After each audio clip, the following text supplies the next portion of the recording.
后来继续要来讲，这个国中甲国小今仔日开学咯，上届挂心的，就是厝内底有囡仔要来读国校啊，1年的家长，有这个爸爸妈妈徛伫个教室内底，啊有爸爸妈妈是站伫个窗仔门的外口，帮囡仔来翕相录影。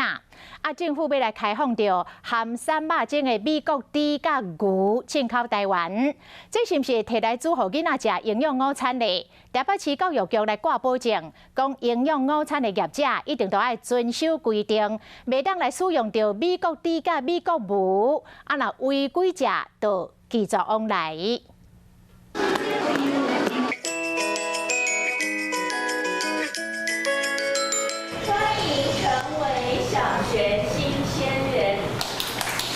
今仔开学，你看，敢若只有国小1年的教室上闹热，教室后边徛爸爸妈妈，教室外口同款嘛是做侪爸爸妈妈，要甲囡仔第一摆翕落来，有的爸爸妈妈比囡仔搁较紧张。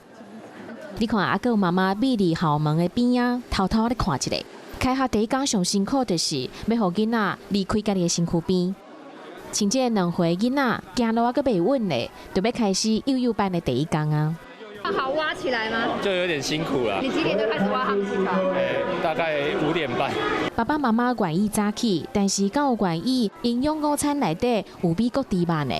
台湾猪比较好，毕竟在地的嘛。台北市呢跟教育部的是一样的方向，就是希望在学生营养午餐呢是食用国产的猪肉跟牛肉，违约的部分呢就罚款，跟那个以后是列为拒绝往来户的。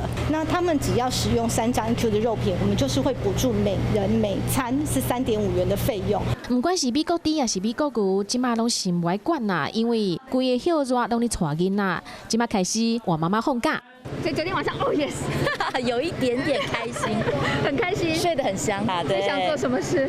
最想要那个放空一下，安静一下。